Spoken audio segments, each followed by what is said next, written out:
భాగంగానే మనం చూడొచ్చు ఇక్కడ ఇటు అధికార కాంగ్రెస్ పార్టీయే కాదు ఇటు బీఆర్ఎస్ సంబంధించి వర్కింగ్ ప్రెసిడెంట్ కేటీఆర్ ప్రాతినిధ్యం వహిస్తున్నటువంటి నియోజకవర్గం కానీ కేంద్ర మంత్రి బండి సంజయ్ భారతీయ జనతా పార్టీ ఇటు మూడు పార్టీలకు సంబంధించినటువంటి పట్టున్నటువంటి జిల్లా నువ్వా నేనా అన్నట్లుగా ఎలక్షన్స్ జరుగుతూ ఉంటాయి. సో ప్రస్తుతం లోకల్ బాడీ ముఖ్యంగా పంచాయతీ విషయానికి వచ్చేతలకే ఎలాంటి ఫలితాలు అక్కడ వస్తున్నాయి, ఏ పార్టీకి సంబంధించినటువంటి వారు ఏ రకంగా గెలుపొందుతున్నారు, అక్కడ ప్రభావితం చేసినటువంటి అంశాలు ఏంటి, రిజల్ట్స్కి అంటే ఏం చెప్తారు?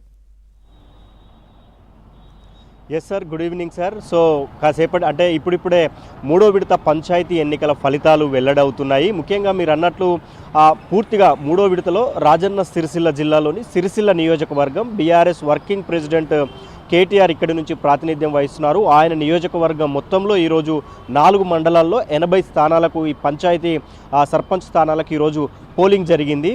అయితే కొద్దిసేపటి క్రితమే 23 సర్పంచ్ స్థానాల్లో అధికారులు ఫలితాలను ప్రకటించారు. అక్కడ 15 స్థానాలు బీఆర్ఎస్ అంటే బీఆర్ఎస్ గెలుచుకుంది, బీఆర్ఎస్ బలపరిచిన అభ్యర్థులు గెలిచారు. ఒక 4 కాంగ్రెస్, 4 బీజేపీ గెలిచింది, ఒకరు ఇండిపెండెంట్గా గెలిచారు. ఇంకా ఫలితాలు ఇవన్నీ కూడా కొన్ని 500 లోపున్న ఓటర్లు లోపున్న ఫలితాలను ఇమీడియట్గా ప్రకటిస్తూ ఉన్నారు కాబట్టి అవి వెంటనే వస్తూ ఉన్నాయి. అయితే ఇక్కడ కొద్దిగా నిన్న మొన్నటి వరకు చూసాం ఉమ్మడి కరీంనగర్ జిల్లాలో ప్రతి చోట కూడా కాంగ్రెస్ తన పట్టును నిలుపుకుంది. కానీ సిరిసిల్ల నియోజకవర్గానికి వస్తే కొంత ఇప్పటి వరకు ప్రకటించిన ఫలితాల్లో మాత్రం బీఆర్ఎస్ మాత్రం కొంత అప్పర్ హ్యాండ్గా కనిపిస్తున్న పరిస్థితి అయితే మనకు కనిపిస్తుంది. ఎందుకంటే బీఆర్ఎస్ ఇక్కడ వర్కింగ్ ప్రెసిడెంట్ కేటీఆర్ ఉన్నాడు కాబట్టి మనం 2 రోజుల క్రితం చూసాము, అటు ఆది శ్రీనివాస్ అంటే ప్రభుత్వ విప్పు వేములవాడ ఎమ్మెల్యే ఆది శ్రీనివాసు ఇటు కేటీఆర్కు మధ్య మాటల తూటాలు పెరిగిన పరిస్థితి అయితే మనకు కనిపించింది. ఎందుకంటే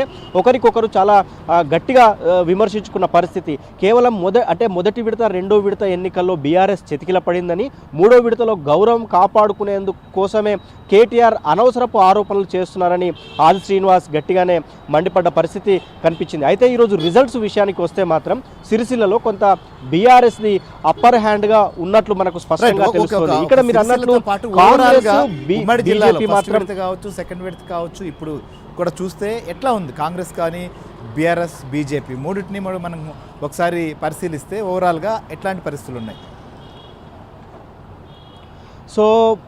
సో ఉమ్మడి కరీంనగర్ జిల్లాలో మొదటి విడతలో కూడా మొత్తంగా కాంగ్రెస్ పార్టీ అప్పర్ హ్యాండ్ సాధించింది. రెండో స్థానంలో బీఆర్ఎస్ ఉంది. మరోవైపు ఈరోజు జరిగిన మూడో విడత ఎన్నికల్లో కూడా ప్రస్తుతానికి ఓవరాల్గా ఉమ్మడి జిల్లా వ్యాప్తంగా జరిగిన 408 పంచాయతీలకు గాను 22 ఏకగ్రీవం కాగా 386లో ఈరోజు పోలింగ్ జరిగింది. సో ఈ 386 పంచాయతీల్లో ఎక్కువగా కాంగ్రెసే గెలిచింది. అయితే కాంగ్రెస్ బీఆర్ఎస్ కంటే కొన్ని స్థానాలు మాత్రమే ముందుంది. ధర్మపురి నియోజకవర్గంలో కూడా కొంత కాంగ్రెస్, అటు పెద్దపల్లి జిల్లాలో కూడా కొంత కాంగ్రెస్ అయితే ముందు వరుసలో ఉన్నట్లు మనం స్పష్టంగా తెలుసుకోవచ్చు. Srihari sir, right. ఇక బీజేపీ పరిస్థితి ఏంటి అసలు? ఓవరాల్గా ఉమ్మడి జిల్లాలో భారతీయ జనతా పార్టీకి ఏ మేరకు వస్తున్నాయి, ఏమాత్రం ప్రభావితం చూపుతోంది పంచాయతీ ఎన్నికల్లో? భారతీయ జనతా పార్టీ ప్రభావం ఎలా ఉంది అసలు? సో అంటే బీజేపీ, ఎందుకంటే కరీంనగర్ పార్లమెంటు పరిధిలో మాత్రమే బండి సంజయ్ ఉండటంతో ఇక్కడ మాత్రమే కొంత ప్రభావం చూపింది. మిగతా నియోజకవర్గాల్లో మాత్రం పెద్దగా ప్రభావం అయితే లేదు. ఒక జగిత్యాలలో మాత్రమే 10 గెలిచింది, కోరుట్లలో మాత్రం అసలు గెలవలేదు. ఇక ఈరోజు మూడో విడత ఫలితాలు వెల్లడవుతున్నాయి. రాత్రి వరకు ఏమైనా అక్కడక్కడ గెలిస్తే మాత్రం చెప్పొచ్చు. కానీ పూర్తిగా మూడో విడత ఎన్నికల్లో మాత్రం బీజేపీ ప్రభావం అయితే లేదు. కేవలం కరీంనగర్ పార్లమెంటు పరిధిలో మాత్రమే జరుగుతున్న ఎలక్షన్స్లో మాత్రం బీజేపీ ప్రభావం అక్కడక్కడ ఉంది. సిరిసిల్లలో కొద్దిసేపటి క్రితం ప్రకటించిన ఈ 22 పంచాయతీ ఫలితాల్లో 4 మాత్రం గెలిచింది. అంటే కేటీఆర్ నియోజకవర్గంలో బీజేపీ ప్రస్తుతానికి 4 గెలిచింది, అక్కడ కాంగ్రెస్ కూడా 4 గెలిచింది. కేవలం కరీంనగర్ పార్లమెంటు మినహా మిగతా చోట్ల మాత్రం బీజేపీ ప్రభావం పెద్దగా లేదనే చెప్పుకోవచ్చు sir. Right, thank you Srinivas. ఇది మొత్తానికైతే మాత్రం అటు కాంగ్రెస్